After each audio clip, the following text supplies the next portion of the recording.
Evening, folks, and welcome back to the Trinity Tim's podcast. We're around for our usual weekly broadcast this week, and obviously, we are broadcasting officially as champions this week. 55 is in the bag. As usual, I'm joined by Joe McHugh of Video Cells and my colleague James Forrest of the Celtic blog. We have a jam-packed show. We're going to try and pack it all into an hour. But look, it's a good day to be a Celt, especially after the weekend's results. And now it's three five goal wins in a row. Kilmarnock we beat by 5. St Johnstone we beat by 5. And we just beat Dundee United by 5. So it's been a pretty good run of games. Let's hope we can knock another 5 in next weekend. That would be absolutely fantastic. And a great way to round it all off. So I suppose the first thing we're going to touch on is the game at Tannadice on Saturday, which began a bit tentatively, I guess. The Dundee United players were all out to try and spoil the party for the first 10, 15 minutes or so.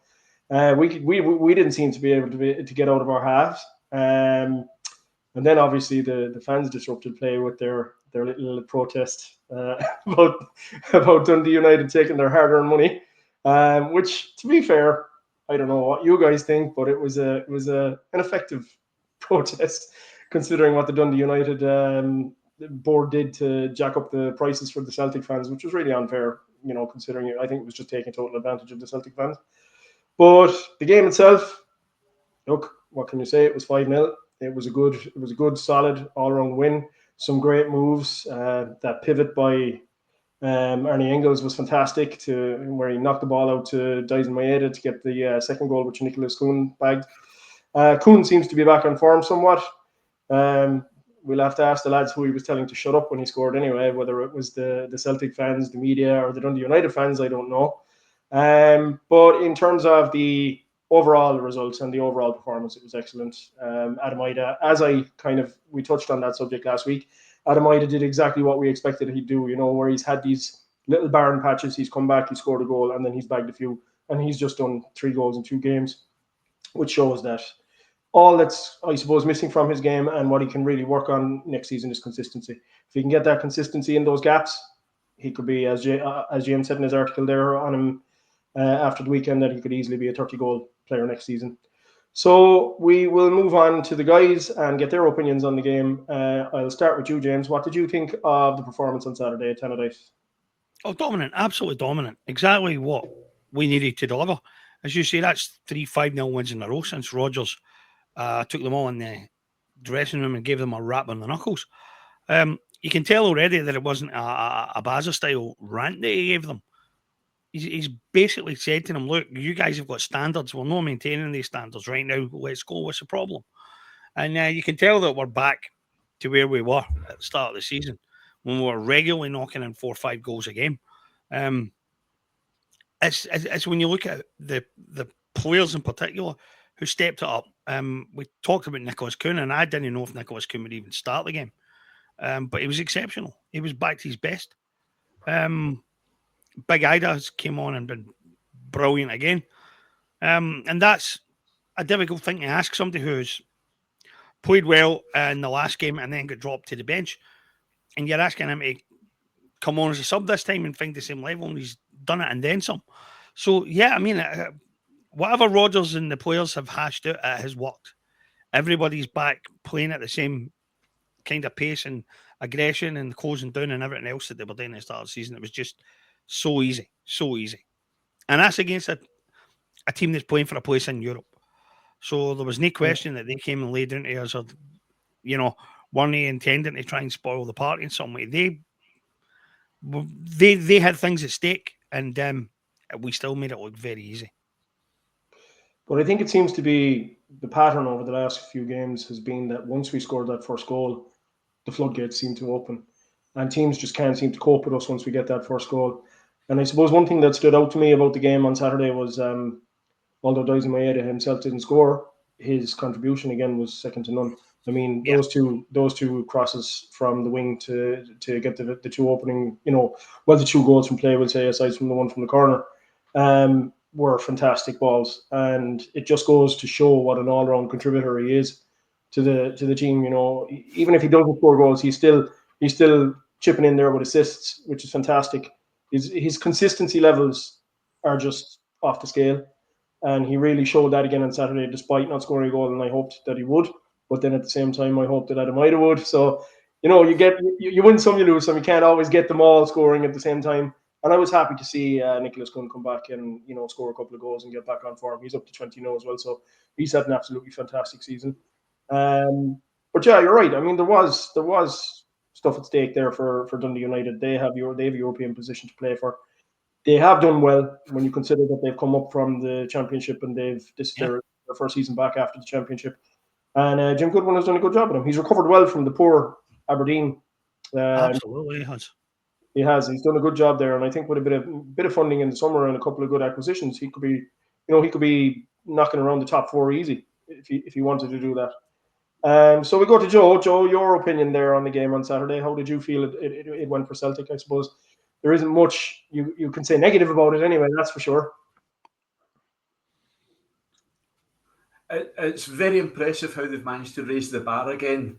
They'd switched off big time February going into March, and from experience, it's difficult to get it back again when the prizes are all but won. And we saw it 2 years ago under Ange. Once the league was won, the league's been won for quite a while, but under Ange, it was up against Mickey Beale. Once I think it was 3-2 they won at Celtic Park. That was shortly after. That was just before the Scottish Cup semi-final, but after that it dropped horrendously. But to get the team back playing it, I mean, I'm not kidding on. The opponents we're playing against are very, very, very poor. The United are better than St Johnstone and Kilmarnock, but they're not a very good team. But it's the mentality.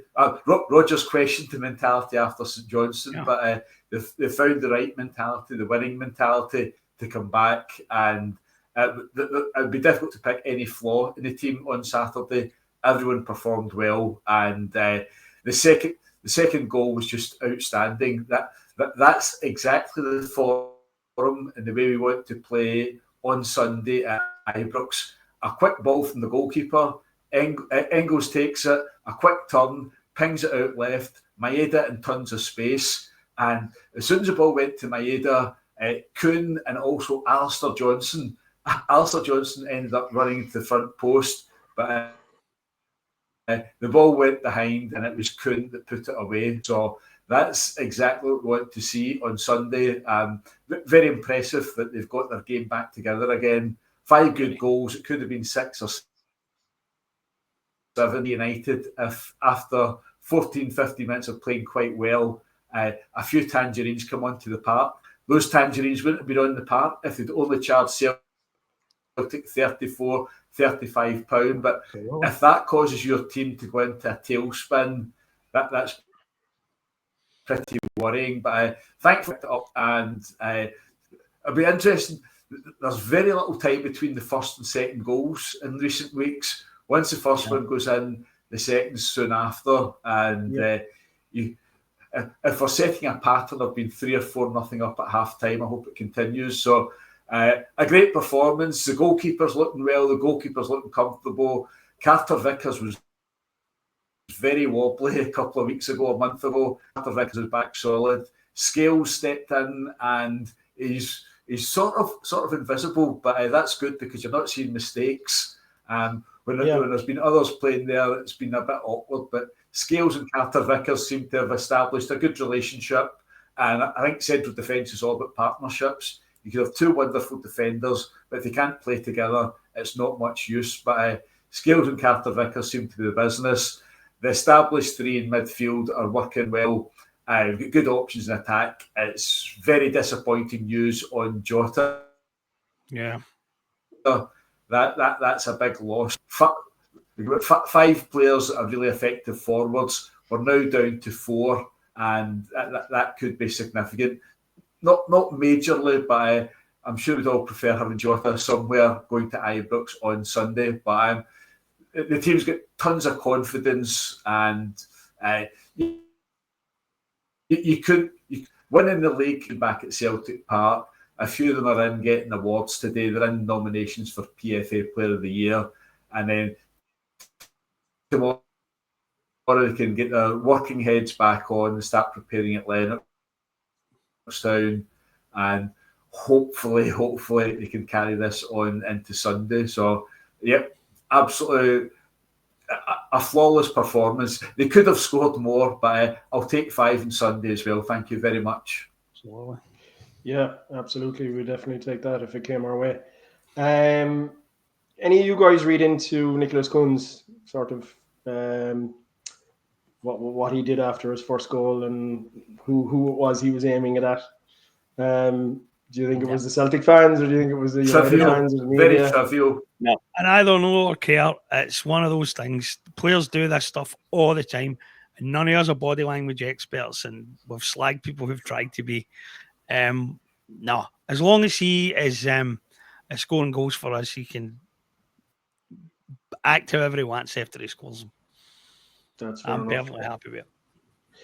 Yeah, I think overall it seems that the business end of the season, we always seem to just step it up. We did that last season, and I suppose when you look at last season, it was that bit tougher because we were in a bit of a tight fight with the Ibrox side, whereas this season that wasn't really the case. And I suppose that's where the complacency kind of snuck in there.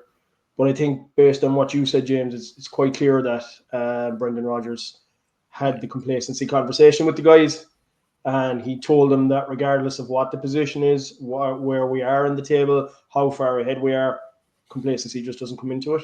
Yeah. And obviously from the game after that game at, the Kilmarnock game after the game at St. Johnstone, we got the reaction we expected, and it's been just top-notch since. Topped off by what we saw on Saturday. So, yeah, definitely an all-round 5-star performance. Yeah, that's the easiest way to describe it. Exactly why the boss said that this stuff isn't easy, because the second you get so far in front that the players start switching off, it's his job to make sure that they switch back on again rapidly. And Rodgers tolerated quite a bit, I think, before the St. Johnstone game. He tolerated a few players being asleep at the wheel, but that day was just so dreadful that I think his patience snapped, and he says, well, nah, no more of this. More of this. And I mean, it's obvious that it's worked. Whatever he said to him has done the job. It's got through. It has. We just hope he's not listening to them. These guys only listen to the manager. Yeah, we just have to hope that everybody in the dressing room listens to him. Yeah, we just have to hope that momentum no carries on until next weekend. But yeah, if anything, you would expect that it will be up another notch, and that's what he'd want. So okay, we'll move on to our next subject, which is, by contrast, the game in Paisley on Saturday evening after our game, and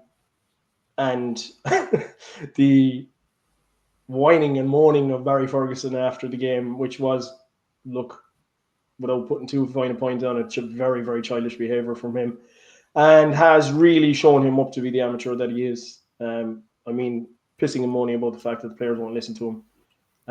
They won't listen to you because they don't respect you. It's that simple. So what did you make of that, James? I mean, that whole tantrum that he made or that he threw after the game. It was the temper tantrum of a child not getting his way. I wasn't a professional manager reacting to a bad performance. That was, why isn't this working? Why aren't they listening? Why aren't they paying attention? How can we have ended up here? Everything that this guy's tried to do, everything that this management team has tried to do has been all about voodoo and hocus pocus. It's all been about invoking the name Rangers and the pride that players should have in wearing the jersey. Let's get it straight, Baza. Your team has won one title in 14 years. 14 years. So try to pretend that there's some fucking standard that the Ibrox that these guys should be meeting is bollocks, I'm afraid. As far as I'm concerned, they're meeting the standard that's expected of them. Simply the second best. What else can you say? There isn't any argument here. The league table doesn't lie. It exaggerates sometimes, but it never lies. And 13 times in the last 14 years, we've won the title. So what other standards is he expecting? What is this great Ibrox standard of we don't settle for second best? Is he talking about? Literally does not exist. It literally exists only in his imagination. genuinely don't. And he believed that would work. He believed that all that dressing room needed was to watch the Brian Laudrup DVD a couple of times and smell the steel clays in the Jimmy Bell kit room, and everything would be fine. Yeah. Sorry, no, it was never going to work out like that. And the fact that they appointed a manager and a coaching team that thought such a simplistic solution was going to be enough is why this has ended in the total disaster that it has. I mean, as far as I'm concerned, their supporters should have asked a lot more questions about that, should have been a lot more pissed off about it. Because it's not just that they gave up a lot of points in the league. It's not just that they have suffered embarrassment and humiliation by having this guy on the touchline. They basically, I mean, I don't think the chances of winning the Europa League existed in the first place in any real meaningful sense. But they effectively surrendered any chance that they had when they appointed him. I mean, he's lucky to get through the Fenerbahce game. There was no way he was getting by Bilbao. He's not got any of the experience that's necessary to manage at that level. Keith Jackson the other week said that Ferguson's a symbol of the kind of standards that have to return to the club. No, he isn't. Ferguson's a symbol of where they are. The fact that was ever seen as any kind of credible appointment in the first place shows you just how calamitous things are at Ibrox.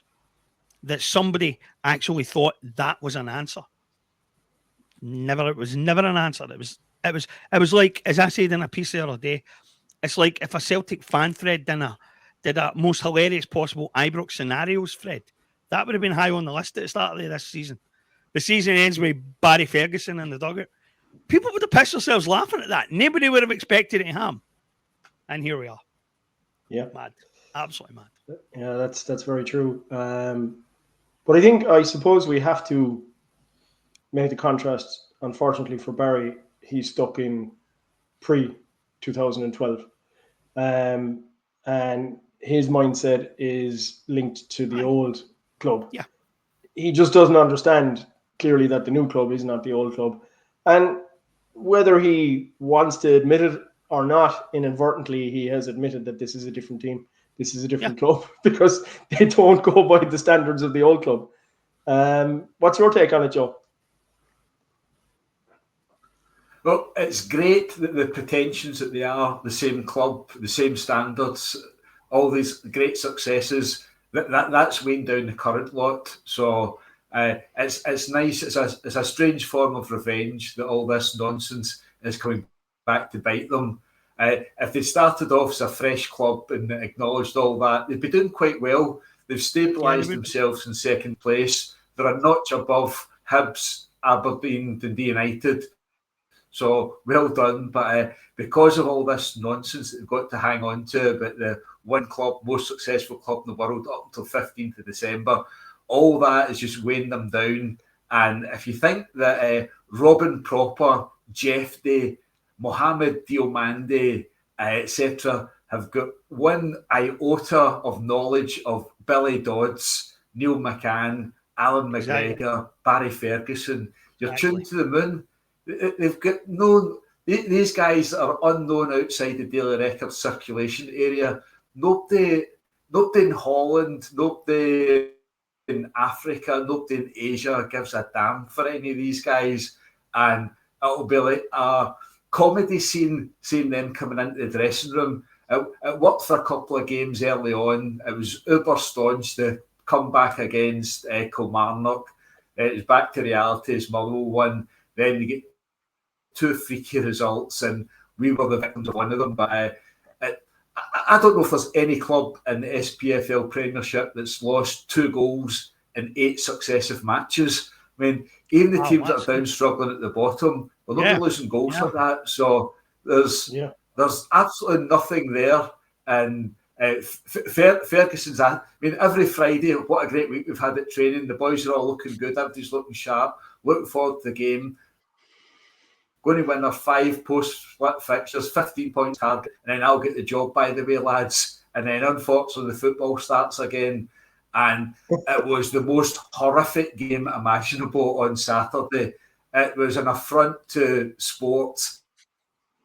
It was summed up brilliantly. Early in the first half, or midway through the first half, nothing each. Liam Kelly presented the ball to the St Mirren centre forward, 15 yards from goal, open goal, and he couldn't even hit the target. So Kelly made a mess of it, but that was surpassed by St forward. It's brutal, brutal football. So it's nice that we're on top of all these teams, but our only benchmark is in Europe. The match was horrendous. When Cyril Dessers had missed a few, then he scored a goal. They turned to the St Mirren fans like that. Are you watching me? Look at me. I'm nice one, Cyril. It's comedy gold. It's brutal to watch that. And then really all their podcasters, they're all analysing it and just saying, if we can do this or that and change something, and if the left back goes forward a bit, and if the number 6 plays more as a number 6, and if the right winger cuts it, they're rotten footballers. They'll find out in the summer. There's no clear out coming. No, of course last season, they get, who's it? Lundstrom, Kemmer Roof, Ryan Jack. I'm trying to think who else got freed. None of them turned up. Lundstrom's doing not too badly in Turkey. The rest of them, I think Roofs might have retired. Ryan Jack's possibly retired. And it's the same scenario's coming this summer. They got £810,000 in for 6 players sold after the 30th of June. And all this clear out and other stuff, it's hilarious because the one and only thing that motivates most footballers is money. And no other place for these guys the same wages they're getting at Ibrox, and they're certainly not going to be offered transfer fees. Rabbi Matondo is on his way back. He's bombed spectacularly in the German second division. So any club that might have had a notion for Rabbi Matondo will be saying, we'll just leave that one, and he's back to 30 grand or whatever it is he's getting for a week, the final year of his Ibrox contract. So the notion that the season ends and a new chapter opens, the 49ers come in, it's not. Most of the guys that were playing against St Mirren on Saturday will be around for the start of next season, and fingers crossed the management team is as well. So it's a nice sideshow. We are motoring again. We're not limping, and they're most certain. They'd like to be limping. They're dragging themselves backwards under Barry Ferguson. So hopefully Keith gets his wish. Yeah, and Barry gets a long-term contract. This is what made me laugh when Ferguson said at the weekend, these players are playing for their futures. Everyone at the club's playing for their future right now. And I thought, who's going to give a shit about that? The guys who are already leaving on freedom of contract know their future's not at Ibrox, so they don't care. The guys who are at Ibrox on long-term contracts know Ferguson won't be there, so they don't care. I mean, I was writing about Spurs recently, and I said that one of the mistakes that Ange's made in going to Spurs is that nobody goes to Spurs anywhere to win trophies. The kind of players who go to Spurs aren't the guys who want to win things. They're the guys who just want the big paycheck and to live in London and to deal with the jet set stuff. And how are you going to turn that into a winning team? You'll never turn that into a winning team in 100 years.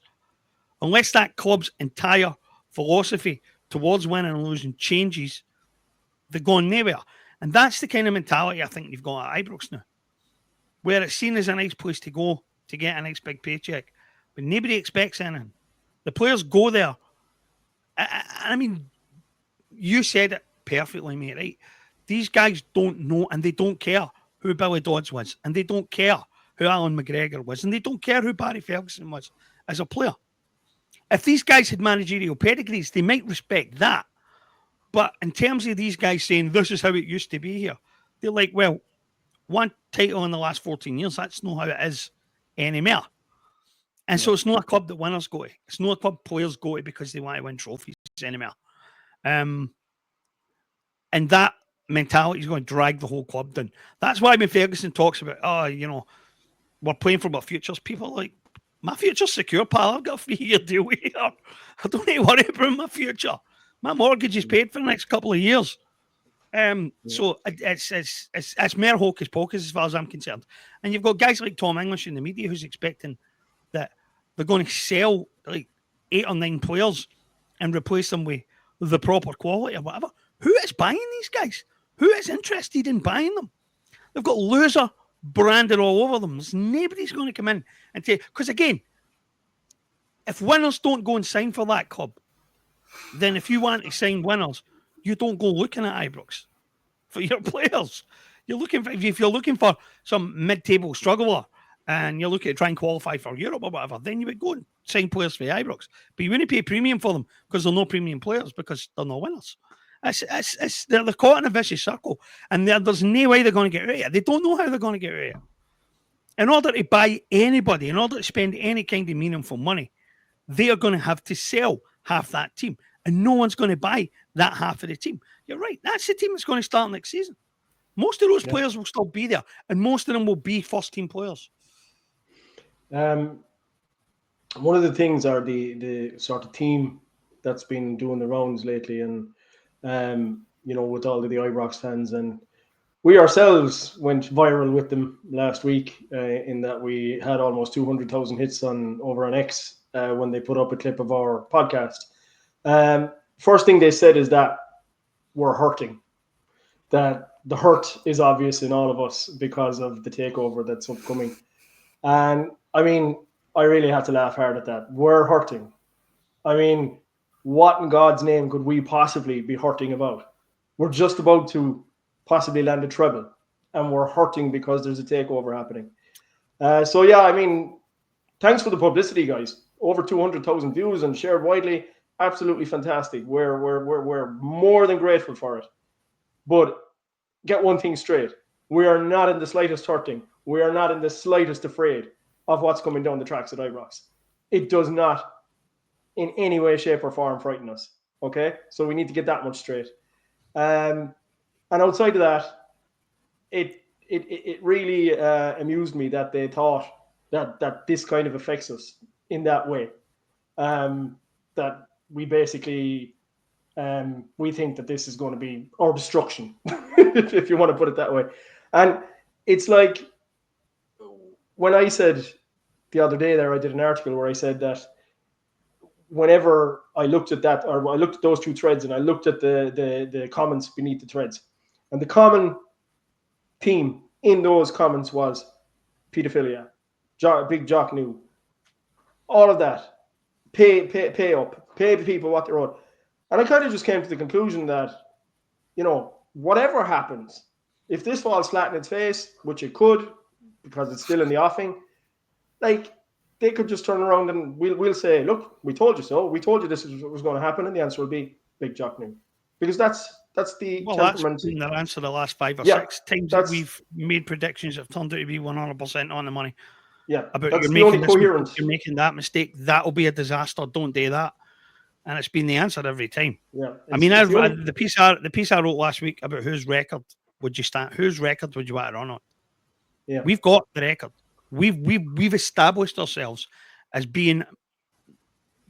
We've told more of the truth, and we made better predictions about the state that club is in over there than just about anybody else. Their own fan media has been absolutely catastrophically bad at reading the runes. The Scottish media either doesn't know how or doesn't care to do it. It's a curious, weird Scottish football fact that had they listened to us, we'd have been the best friends they ever had. Yeah.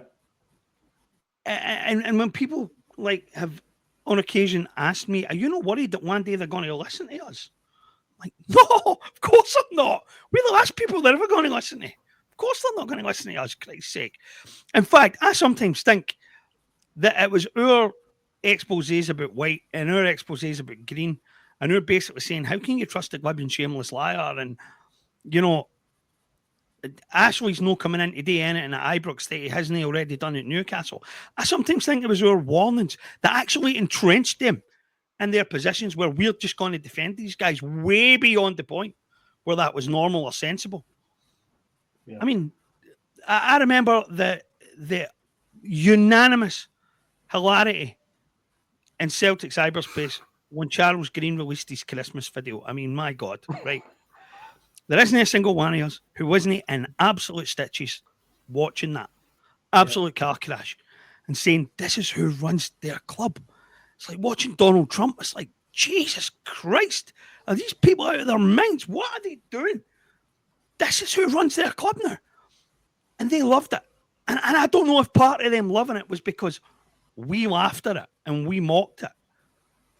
Yeah. But, I mean, how many warnings did he need? How many times do we need to tell them stuff? And I mean, the weird thing about it is, as you said, right, all the comments were all focused on just hatred and pouring out bile, right? When I posted the article the following day, I got a bunch of comments on it for them, right? And not a single one of them addressed a single point in the article. Not one of them. They couldn't refute a single claim in it. So I reposted the article and basically dared them. And you want to come and say that there's a single fact in here that's right? Come on, because that's all we've done, is we've told them the facts. Yep. And we pointed out, we only poking holes in anything. We're pointing at the holes that already exist. And I don't know whether you intend to discuss this in a separate segment, right? But the Guardian today has published an article that's pointed out there are even more holes in it than even we thought there were. So, I mean, the whole thing is, to me, it's nuts. Again, if we're in pain, I don't know what it is we're in pain about. Sick of winning, maybe. But no, I can dissuade them of that fact right now. We're certainly not sick of winning. We are worried about something. Only that if this goes away, I think it's going to go, that I might laugh myself into a hospital bed. I'm worried about that. That's a very genuine worry. Other than that, I don't know what they think. See, I don't know what picture they have in their heads of what will happen here. The club's position is such that even if these guys were minded to come in and throw £100 million at this problem, FSR regulations would not let them do it. And that's just a fact. And that's an unchangeable, unbendable, unbreakable fact. And that alone renders 95% of the rubbish that I've read on their forums utterly redundant. And I'm sorry to point that out, but it is a fact. And I'm sorry that they don't like it and they don't want to hear it. But it is a fact nonetheless. What can you say? If they're impervious to facts, then they are impervious to logic and reason, and anything else you tell them. And the next car crash is just around the corner. Of course it is. You can see it a mile away. You can see a mile away how all the ways in which this is going to fail spectacularly. Yeah, even if it happens, which it's still not 100% certain. I did an article earlier on today, and I had to say or state in that article that a lot of my readers have been accusing me of saying 1 minute it's a fake over and the next minute it's a takeover. So I had to break it down for them and say, well, you know, fake over equals sugar daddy coming in, spending millions and landing Kylian Mbappe. Takeover is the American consortium trying to acquire 51%. And that is what's going on at the moment. But the fake over is just what the pie in the sky, the la la land crap, the moon howling that they're thinking that's going to happen. So, Joe, take over, fake over, which is it? I've said from the start that some version of this will happen. Some version of this will happen. There's someone out there is going to buy King shares and probably the shares of someone else. But this idea that it's going to be this transformational, once in a generation, Rangers are back, it's for the birds. It's mad. It makes no sense. None of that is going to happen. None of that is going to happen. Let Joe come in. He'll tell us exactly what's going to happen. What's your take, Joe? James, relax, chill out. There's nothing happening. Absolutely nothing. Nothing's happening. It's a lovely deflection broken by the award-winning Keith Jackson on the 19th of February. There is nothing happening. A bad man in South Africa has found a dubious businessman in America that might buy his shares, and they've managed to wrap up other things. And again, still no mention of Douglas Park. There is absolutely nothing happening in this. It's a great deflection. They get all excited and go into it and all sorts of details. And here's some facts on it. On the 20th of February, it was Leeds United were coming in, and then the 21st of February, it was Andrew Kavanagh. So within 3 days, the Daily Record had reeled back. They lost at home to Motherwell, and 2 days later, Sky Sports News informed everyone that agreement in principle had been reached to buy 51% of the shares and due diligence was underway. Then last week, a week after getting knocked out of Europe by Athletic Bilbao, they're having a Q&A session, and curiously at the same time, glad you mentioned that, mate. Yep. A statement gets released to Sky Sports News, and that had two significant words in it. I'll not repeat them because it's comical, but positive conversations. Wow, I'm having conversations with Dermot Desmond about a Celtic buyout, but actually it doesn't really mean anything. So there is nothing happening in this. I think it's now been acknowledged that, as unlike the Sky Sports News report, that the agreement in principle for 51% of the shares, they're having discussions with significant shareholders, and I have no idea how a consortium with less than 50% of the shares manages to force through a share issue where they buy up the shares, and then that gives them control. Consortium for any bears looking in means it's a couple of people. It's not one sugar daddy. A consortium maybe means 3 or 4 people. There was, I think, 49ers Enterprises and Andrew mentioned in the statement last week. If these guys off the radar, they'd be buying the club themselves. They wouldn't be clubbing together. It's nice. It sounds great. There's all these different things. They're going to make an impact in America with marketing. Red Bull are going to be sponsoring the shirts, all these next year. But James, there is nothing to it, nothing whatsoever. If us acknowledge, and quite a number of people will take boardroom,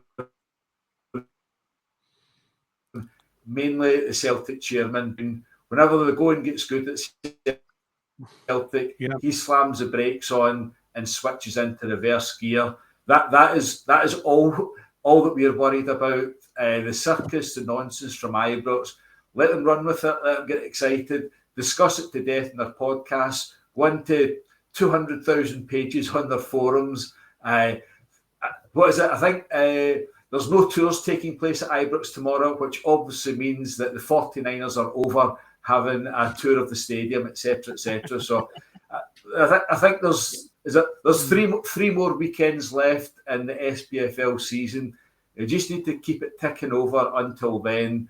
And then once the final game's over, I think they're away to Hibs at Easter Road. It can just quietly be put to bed and left to rest. But nothing's happening. Sit back and enjoy the amusement. And hopefully any of them are clipping this, throw it back my direction. It's when Keith Jackson breaks a world exclusive for you, you completely dismiss it or laugh at it. They've lapped it up. They've been running with it for more than 2 months. So that's more my tuppence worth from me, Eric. You can seize control again. So in the papers today, it's mooted that Red Bull are going to be the new sponsor on the Umbro jerseys for next season. A source and a report is what said that. And that, again, to me is just clinging on the whole Leeds United thing, that Leeds United have Red Bull as their sponsor. So consequently, then Rangers should have it as their sponsor. So they'd be Red Bull Rangers, I guess, going forward. But that aside, at the moment, we have 2 front runners in the managerial race for the position at Ibrox. One being Stevie G, and the other being Marco Rose. I wrote a fairly extensive article today on Stevie G, and I kind of stated that if the consortium are going to take over the club, they clearly have zero ambition if Stevie G is their prime candidate for the role, because the guy's a serial failure. His CV is stacked with failures since he left Ibrox. And to bring him back, the only reason they'd be bringing him back is because he's popular with the fans and he's top 10 in a row. But his managerial pedigree, there is just no comparison between him and Brendan Rodgers. And Brendan Rodgers, without doubt, would own him. if he came back. So, I mean, me personally, I would welcome it. I'd welcome Steven Gerrard coming back. I would be absolutely over the moon if he came back to Ibrox. Marco Rose, different story. And I said in the article that I wrote, I said that I felt Brendan Rodgers himself would prefer to have a manager of the caliber of Marco Rose come to Ibrox because he is a guy who likes the challenge. And at the moment, he doesn't have a challenge. He's in a non-competitive league. And he's winning serially in a non-competitive league. So for him to be stimulated and to keep his interest in the job at Celtic going, I'm sure he wants a better challenge. So the thoughts of Steven Gerrard coming into him, he's kind of scratching his head and saying, well, that's not going to be much of a challenge for me. So what's your take on it, James? What do you think is going to happen? Well,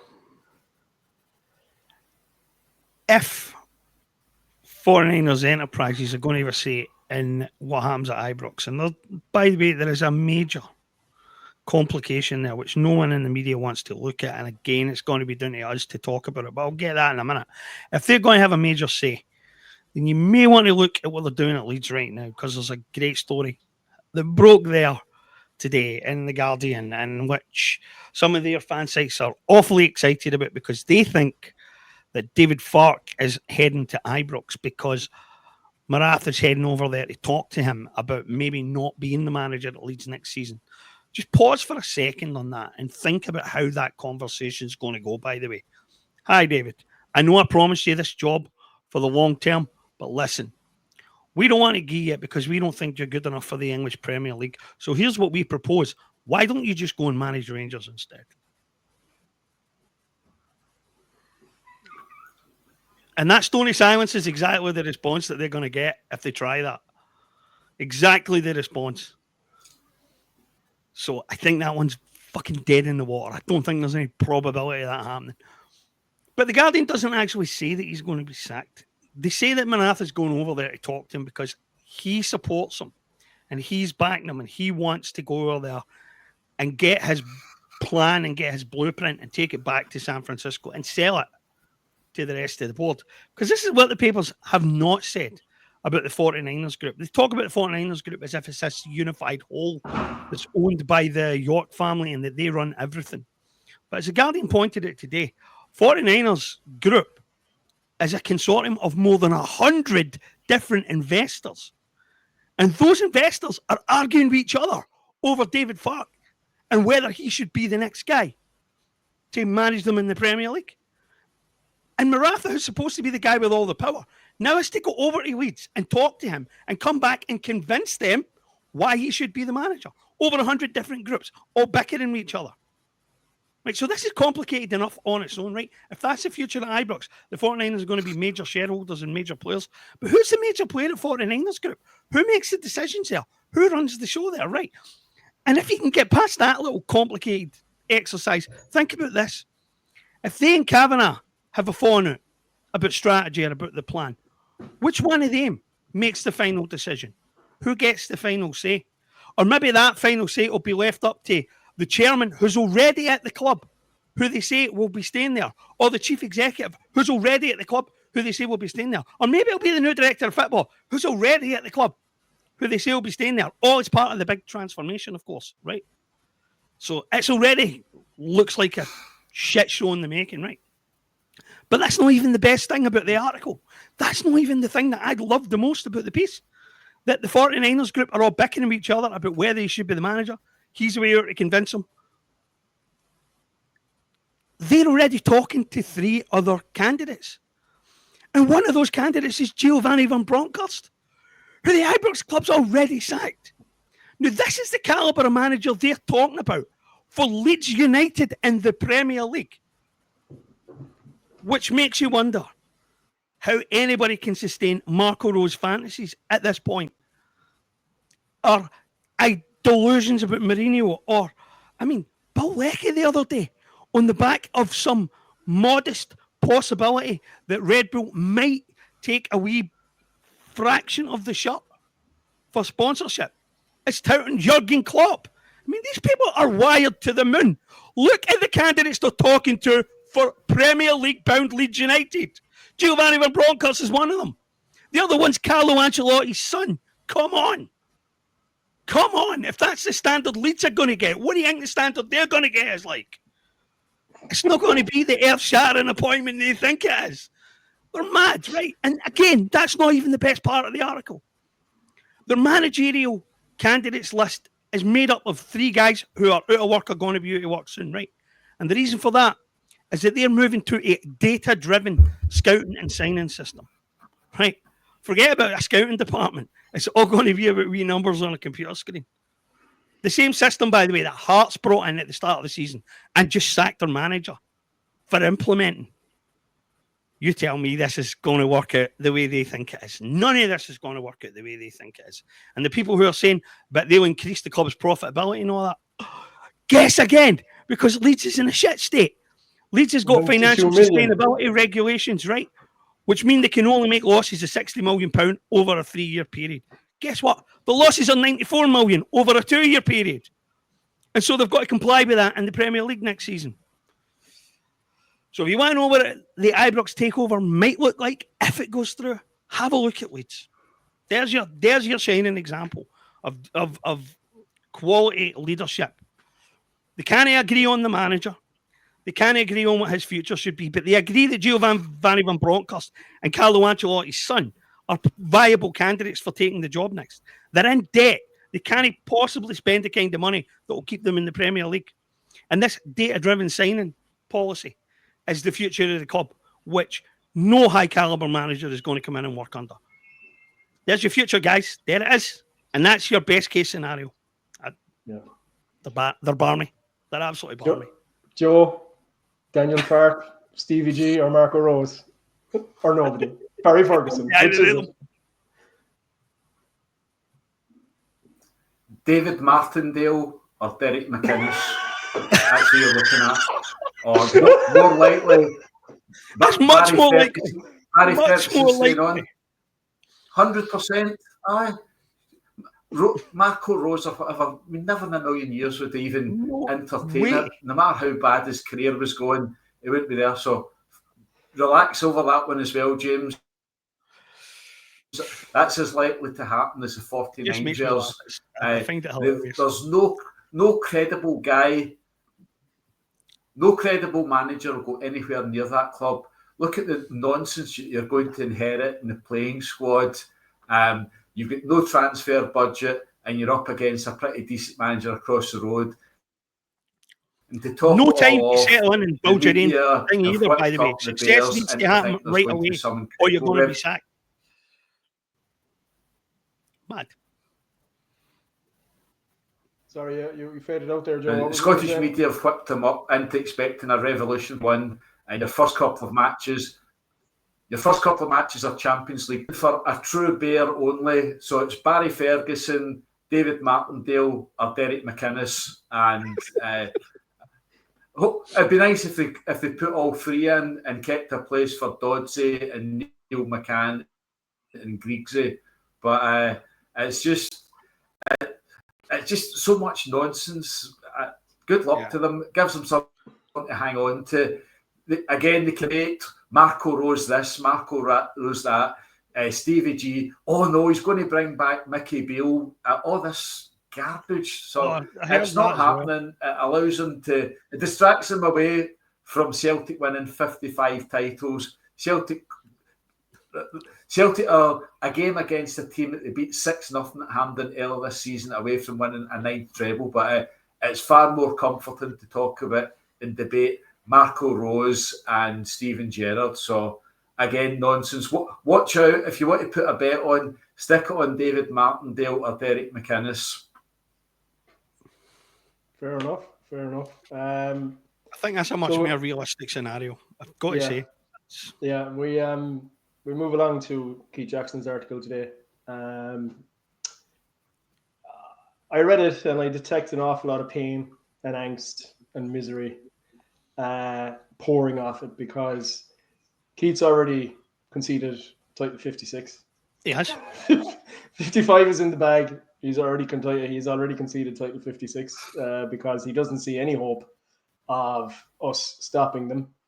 He tried to paint somewhat of a positive picture, or even if you could call it that, about the new director. What's his name? The sporting director, is it at Ibrox? Kevin Thelwell. Kevin Thelwell, Which yeah. He tried CVE to. speaks volumes. It does speak Yeah, volumes. Kevin He's still the one Thelwell. he thinks. Yeah. He tried to paint firstly, a bit of a positive picture of him, but then kind of went into the whole rebuild that he's going to have to do. But as Joe alluded to earlier on, there isn't going to be a rebuild because they don't have the money to do a rebuild, and they're probably going to have to hold on to an awful lot of the playing staff that they have already. So what did you make of his article this morning, Joe? What was your feeling on it? He definitely, he's hurting a lot. And he definitely, I mean, when he's conceded title number 56 to us already, I think he's just throwing the towel in, isn't he?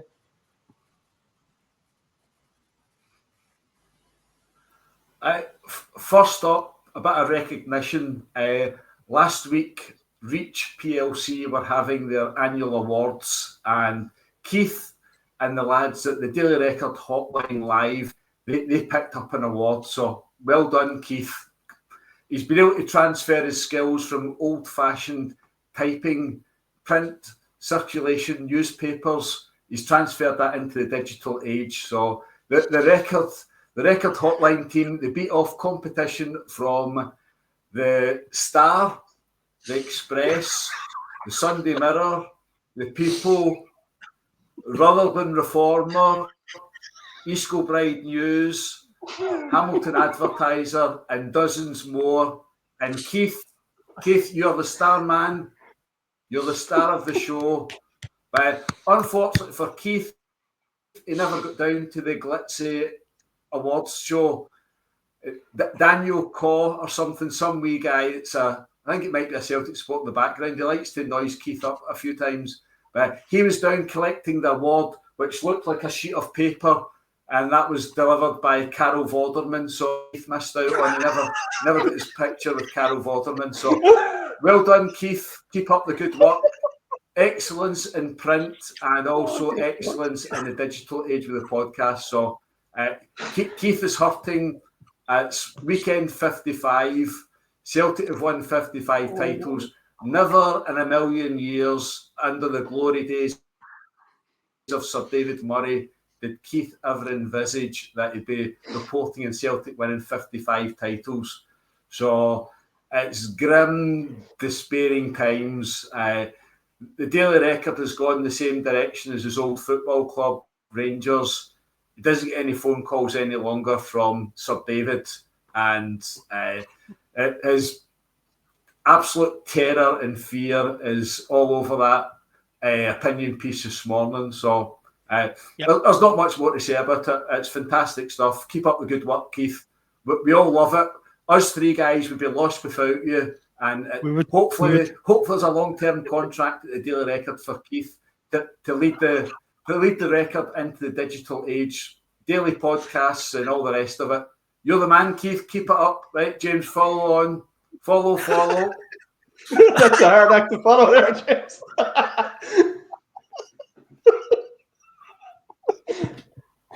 Oh, dear God. Oh, wow. Well, when Jackson writes one of his lunatic pieces, I always critique it with a full line-by-line breakdown, right? But I always make a point never to be overly critical of Keith when he's right, and this time he's right. Because as I've got an article going up about this in the Guardian piece at 6:30, and the bottom line is that Jackson is capable of writing the kind of stuff that people would read when he writes from his gut rather than trying to use his brain, which I don't recommend he tries too hard today. But when he writes from his gut, he's got a habit of getting it on the nose because he's done this a few times when it's come to the Ibrox club in the last few years. He can spot a failing manager, he can spot a failing player, he can spot a failing regime. And as I say, it's about switching off his brain and letting his gut do the talking when he sits down and types. And that's how it read this morning. This is a guy who has stopped trying to convince himself that the 49er fantasy is going to deliver any kind of results. And his analysis was pretty on the nose. But it's nothing that we haven't already, all three of us, haven't already said in our articles in the past couple of months. For a start, this takeover has taken far too long to do any good for next season. And he's right about that. They've left themselves far too much today in too short a time. He's also correct about that. Last week, in his article, which I thought was about as brazenly batshit as anything that he's wrote, he did have one solid point where he talked about how if it's no Barry Ferguson, he's worried that the club will pick some kind of artificial intelligence-led, data-led manager. And the Guardian has only confirmed today that that's exactly what they will do. So his concerns are valid. They're justified. And when he analyses the situation as clearly as he has this morning and says that he basically thinks that there's far too much today in too short a time of day and that he doesn't see Celtic materially weakening, I can't argue with a single word of it. He's right. He's got it for a change. Keith Jackson is on the money. What can I say? It's all fact. There's nothing in there that I would argue with.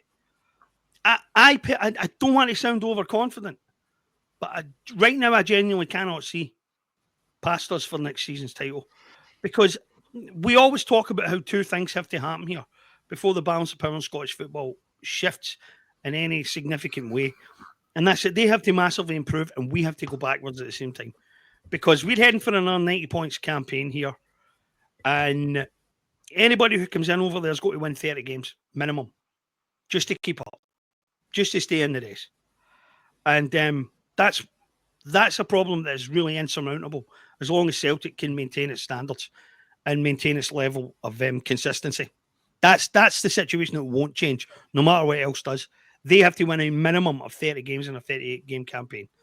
And he's right, there's no prospect whatsoever of that team being in a good enough place by the time the season starts to do that. It's ours to lose. He's correct for once.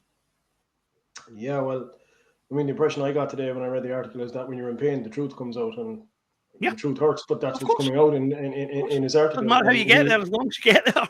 Yeah, I couldn't really, when I read it at first, I was kind of, do I want to critique this? And then I kind of said to myself, there's not much that I can actually critique in it.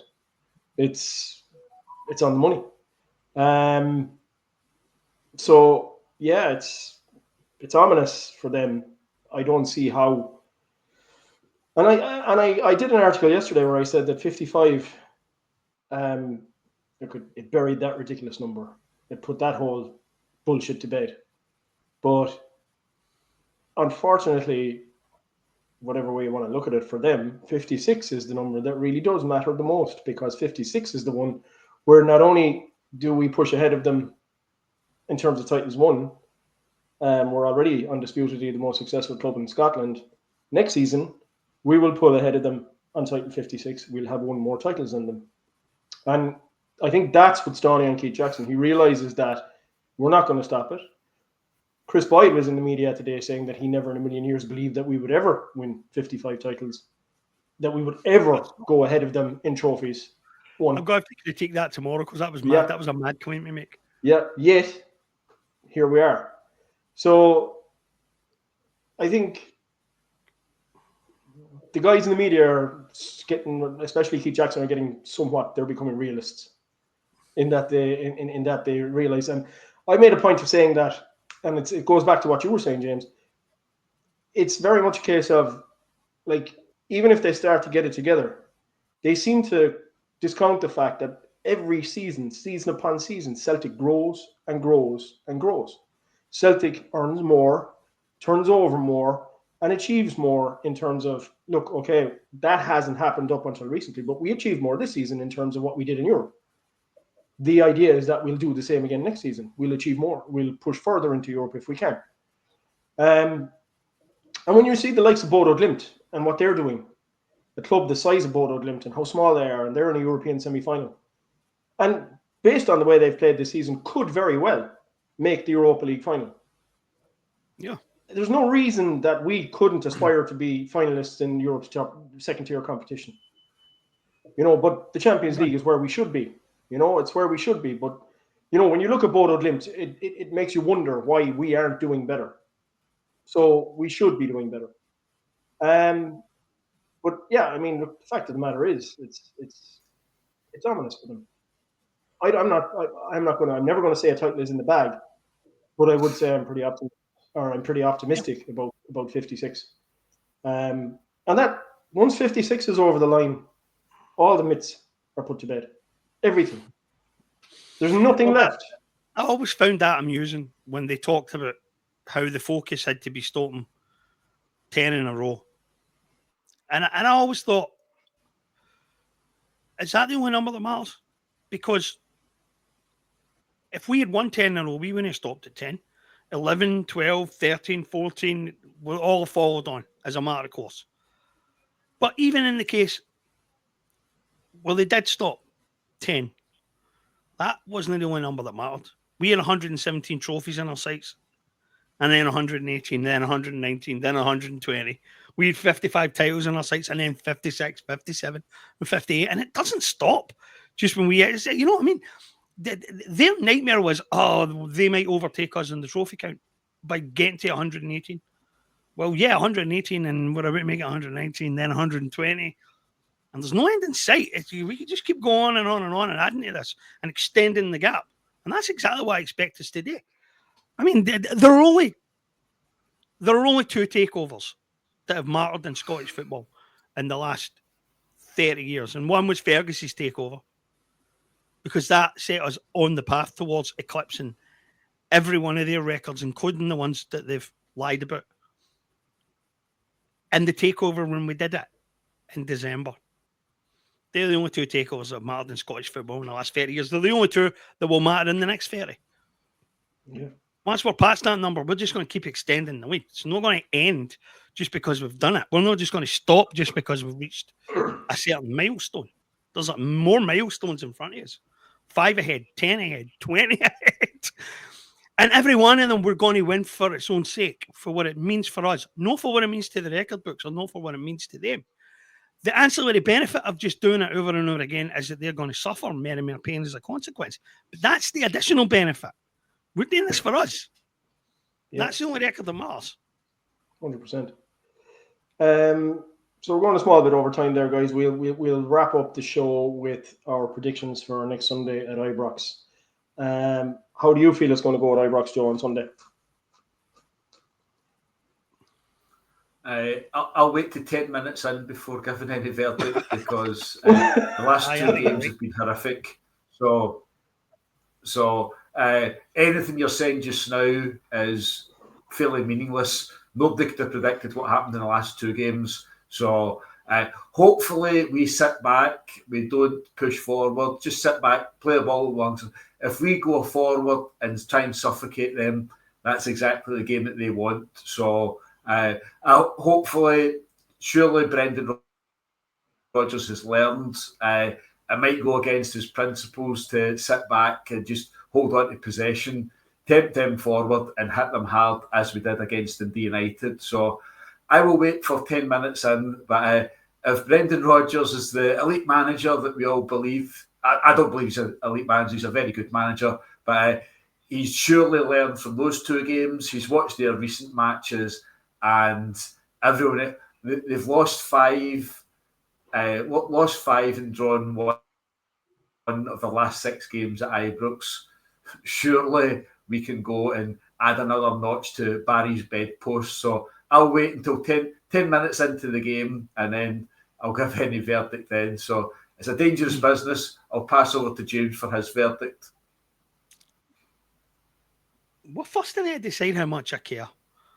I thought Cameron Carter-Vickers was absolutely spawn at the weekend when he said that somebody made the crazy suggestion that we're going there with something to prove, and he said, what do we need to prove? We won the league. We're champions. The league table. Have a look at that. That's where we are.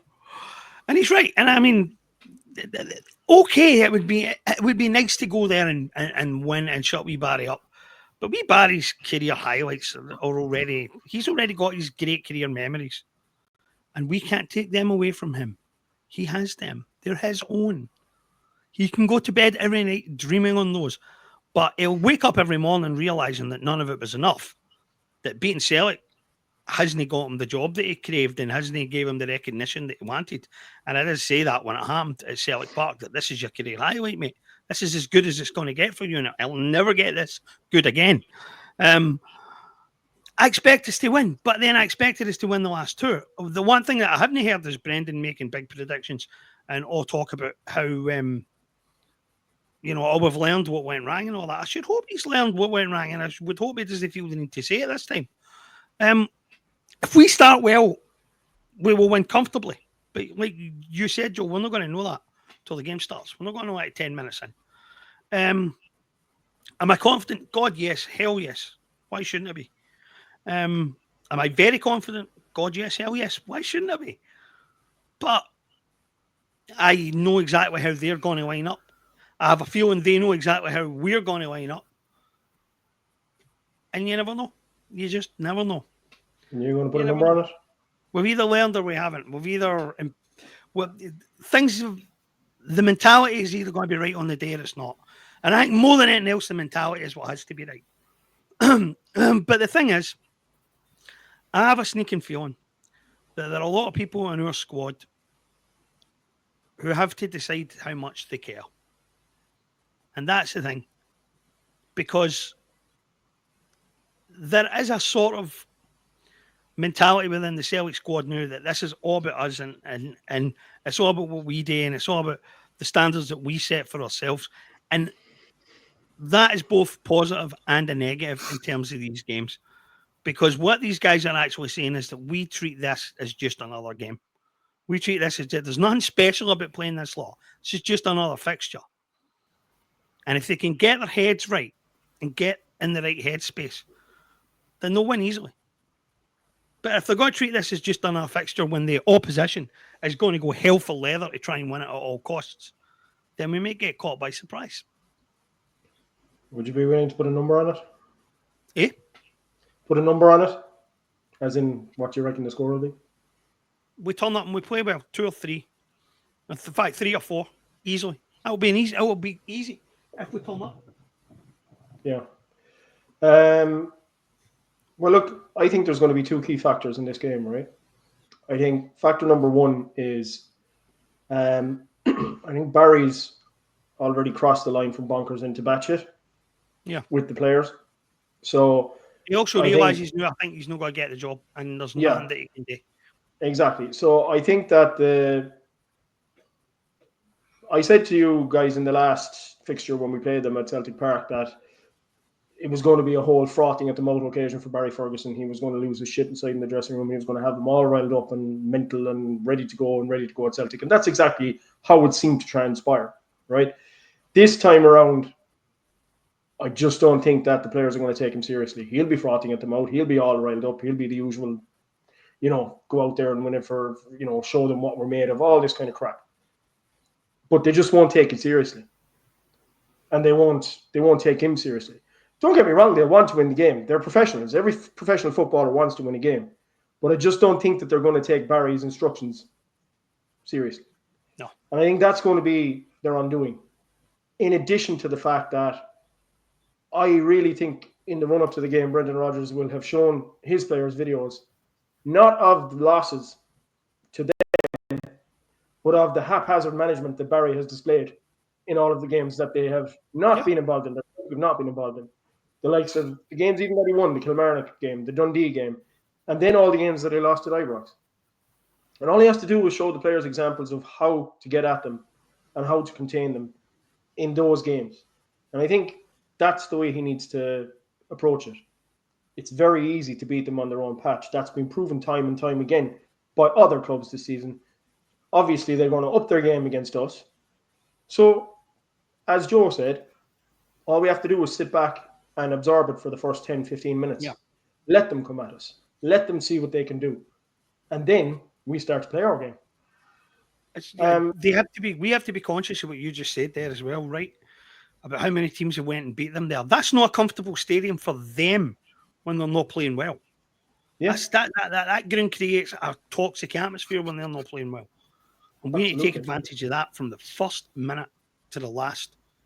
Exactly. So, I mean, if I was going to put a number on it, I'm going to call 3-1. I do think they'll score a goal. I don't know whether it'll be first, and we'll then just come out and score ours. But I think 3-1 is the scoreline that we're going to see in that game. I expect Adamaida to score. And Daizen Maeda is always good for a goal at that venue when he's on form. Mm-hmm. So obviously the loss of Felipe Jota is not great, but I think we'll manage nonetheless to. I think that actually helps us. Yeah, I think we'll manage to boss the game. It makes the starting 11 decision really easy for the manager, and he plays Maeda wide left and he plays Ida in the middle. And I would have had Ida start this game no matter what the situation was. Yeah. Anyway, because he will pull their defense all over the place. He will. So yeah, that's my call on it. I say 3-1. I would say the scores will be Ida, Maeda, and possibly Kuhn. I'm just going to say they're going to the front three are going to score. That's my prediction. I'm never too far wrong with my predictions, except for that hat trick that I wanted from Daizen Maeda. They probably shot the shit out of me next Sunday and get a hat trick now, just to prove me wrong. Yeah, that's a fact. Yeah, it would for sure. But look, we've gone slightly over time, lads.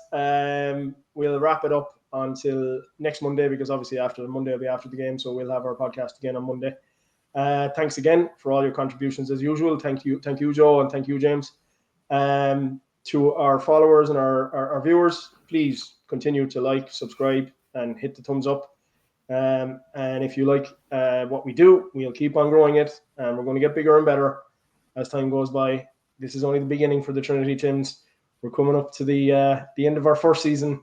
Expect much bigger and better things next season. So for this week anyway, folks, it's goodbye from us, and enjoy your week ahead, and we're all looking forward to the game on Sunday. Good luck and have a good one. Hail, hail, guys.